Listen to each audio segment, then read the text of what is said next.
ঘরোয়া সামান্য কিছু উপকরণ দিয়ে রেস্টুরেন্টের থেকে বেশি মজার পিৎজাটি তৈরি করে নিতে পারেন খুব সহজে আপনিও।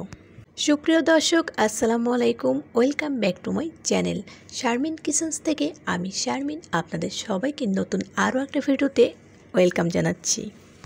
আজকে আমি তৈরি করে দেখাবো ঘরোয়া পদ্ধতিতে পিৎজা তৈরি করে দেখাবো। তো ভীষণ মজার আর হেলদি এই পিৎজাটি বানানো কিন্তু খুবই সহজ। তো প্রথমেই আমি মুরগির বুকের মাংস নিয়ে নিয়েছি। তো এখানে দিয়ে দেব রসুন, আদা আর পেঁয়াজ বাটা। তো দিয়ে দিলাম। তো এখন এখানে দিয়ে দেব একটু লাল মরিচের গুঁড়া আর পরিমাণ মতন লবণ দিয়ে দেব, জিরার গুঁড়া, ধনিয়ার গুঁড়া দিয়ে দেব, আর দিয়ে দেব এখানে চাট মশলাটা, দিয়ে দেব গরম মশলার গুঁড়া সামান্য পরিমাণে দিয়েছি, দিয়ে দেব সয়া সস। আমি 2 চামচ পরিমাণ সয়া সস দিয়ে দিলাম। তো এখন এই মাংসটাকে আধা ঘন্টার মতন আমি রেস্টে রেখে দেব। তো সময় না থাকলে আপনারা সাথে সাথেই এই মাংসটাকে ভেজে নিতে পারেন। তো যদি হাতে সময় থাকে তাহলে কিছুক্ষণ রেখে দিতে পারেন, তাহলে মাংসটা ভালো লাগবে খেতে আর মশলাটাও ভিতরে খুব ভালোভাবে যাবে।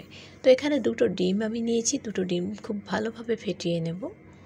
তো দিয়ে দেবো এখানে 2 কাপ পরিমাণের হালকা কুসুম গরম দুধ, আগে থেকে জাল করে রাখা দুধগুলো আমি এখানে দিয়ে দিয়েছি, আর 1 চামচ পরিমাণে চিনি দিলাম। তো ভালোভাবে মিক্সড করে নিয়েছি। এখন 6 পিস পাউরুটি এখানে দিয়ে দেব।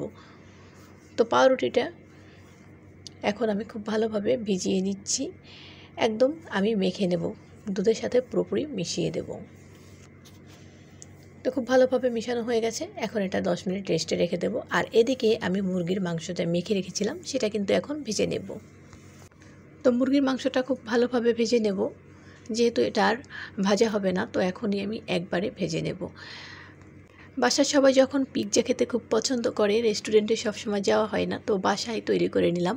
আপনারাও চাইলে এভাবে বাসায় খুব ঝটপট সামান্য কিছু উপকরণ দিয়ে এই পিৎজাটি তৈরি করতে পারেন, কিন্তু খেতে রেস্টুরেন্টের থেকেও বেশি মজার হয় এভাবে পিৎজা তৈরি করলে।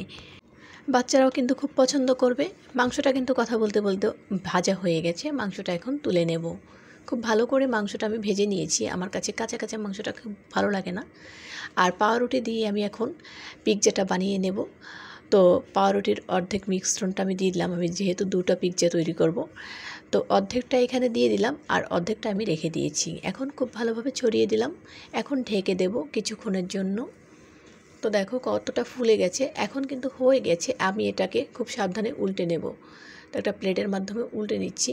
তো এই কাজটা একটু সাবধানে করতে হবে, আমি তাড়াহুড়ো করেছিলাম তো একটু ভেঙে গিয়েছিল। তো তেমন কিছু না, তো দিয়ে দিলাম আবার। তো এখন আমি বাসায় তৈরি করা যে সসটা, সেটা কিন্তু এখানে দিয়ে দিয়েছি। তোমরা চাইলে কেনা সসটা ইউজ করতে পারো। এই সস তৈরি করার ভিডিওটা কিন্তু আমার পেজে দেওয়া আছে, চাইলে তোমরা দেখে নিতে পারো, এবং ইউটিউব চ্যানেলেও দেওয়া আছে, তোমরা চাইলে সেখান থেকেও দেখে নিতে পারো। তো এখন আমি কিছু চিজ দিয়ে দিচ্ছি উপর থেকে। তো চিজটা বাসায় না থাকলে সেক্ষেত্রে না দিলেও চলবে, কিন্তু চিজটা দিলে পিৎজার টেস্টটা কিন্তু প্রপারলি পাওয়া যায় এবং খেতে অনেক ভালো লাগে। তো এখন আমি সে ভেজে রাখা মাংসগুলো উপর থেকে দিয়ে দিচ্ছি। তো আমি সব দেবো না, যেহেতু আমি 2টা পিৎজা তৈরি করব। আর এখানে আমি শসা কেটে রেখেছিলাম, সেগুলো দিয়ে দিচ্ছি। তো সাজিয়ে দিয়ে দিলাম।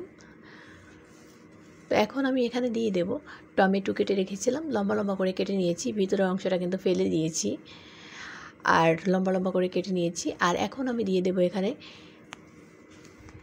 ক্যাপসিকাম। তো এটা আমার ডিপ ফ্রিজে সংরক্ষণ করা ছিল, সেটাই এখানে দিয়ে দিলাম। ক্যাপসিকামটা আমি লম্বা করে কেটে নিয়েছি, এখানে সবুজ ক্যাপসিকামটা ইউজ করেছি। তোমরা যে কোনো কালার এখানে ইউজ করতে পারো, দেখতে সুন্দর লাগবে, খেতেও বেশি মজার হবে।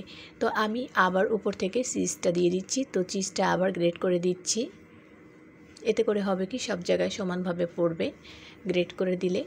তারপরে ঢেকে কিছুক্ষণের জন্য 10 মিনিটের জন্য রেখেছিলাম। তো এখন একদম পারফেক্ট হয়ে গেছে। পিৎজাটা কিন্তু খুবই সুন্দর হয়েছে এবং খুবই লোভনীয় হয়েছে, মাশাআল্লাহ, খেতেও অনেক ভালো লেগেছিল।